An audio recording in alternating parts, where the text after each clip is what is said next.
a big challenge that involves some risk and is competitive.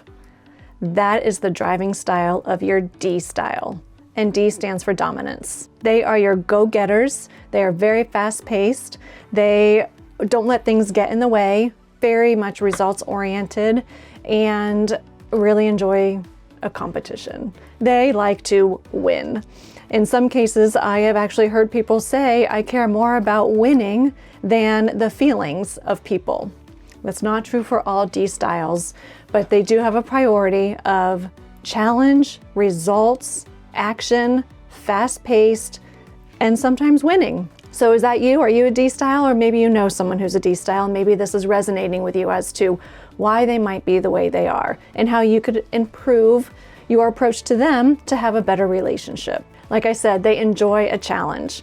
They will challenge you to beat their time on something. They will climb the mountain. They'll be the first to go, and they'll say, follow me or beat me, because they are in it for the race. And I've seen this happen just in natural settings. Not too long ago, a group of friends went to play basketball, and it was all about, one person said, how do we know if we win or not? And the other person said, we're just here to have fun. And the other person said, no, I'm here to win. What are the rules so I can win? And the other person said, we're just here to have fun. Let's just have a nice afternoon. It's our lunch break. Let's just have fun. But I want to win. So you can see there's already a natural tension. There's a natural tension between these two styles who have a different priority. My priority is to just be here and have fun. My priority is to win. So that is a very lighthearted situation, but there's still a little bit of tension.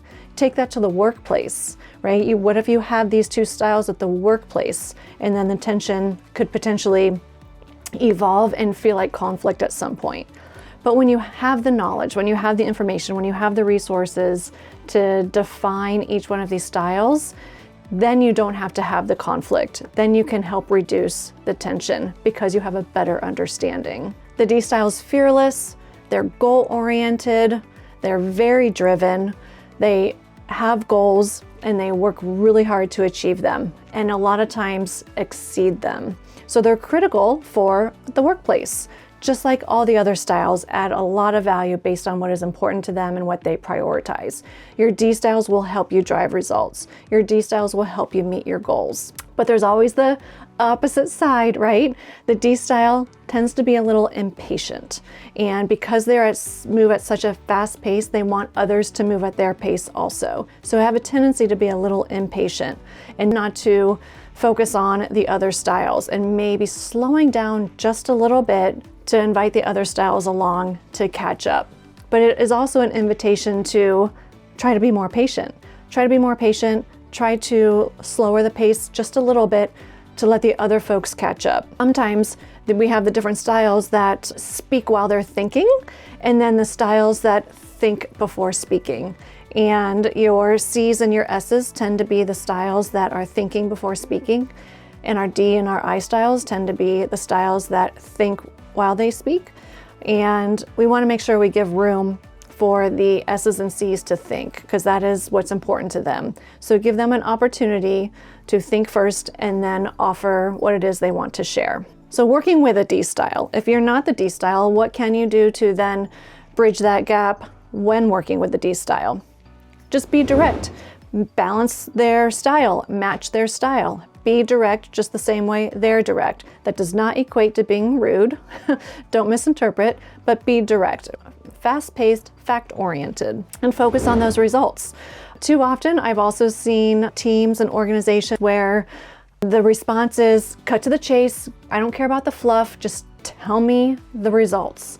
And that can be intimidating and sometimes interpreted as being insulting to another style, particularly the S style. So once again, if you don't have this information, if you don't have the understanding and the resources around the DiSC styles, you may be interpreting things differently than it's intended.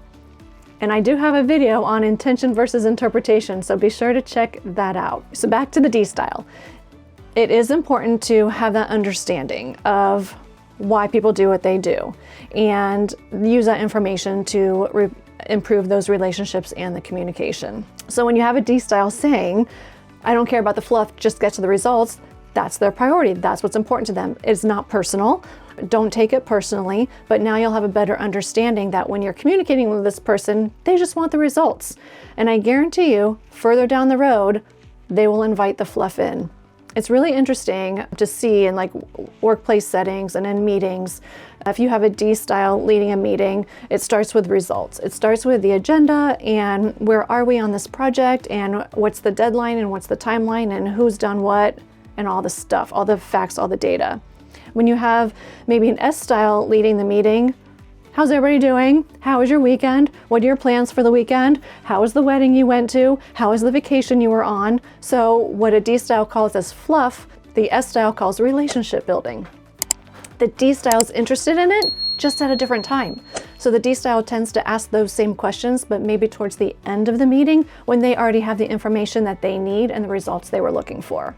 So I hope that makes sense, and I hope this is shedding some light on the different styles and why there might be tension because we just don't have the understanding. But when you have your decoder, when you have the story behind it, when you have the information, you can have a better understanding how to use that information to have better relationships. And as a reminder, this applies to everything outside the workplace as well. This is not just specific to a workplace. This is in any relationship. And you can probably start identifying the people in your life, whether you work with them or not, or you're related to them, or you live with them. You can probably start determining which style these people are and how you might be able to improve your communication and relationship with them. Subscribe if this is helpful and stay tuned. We're going to dive into the last style.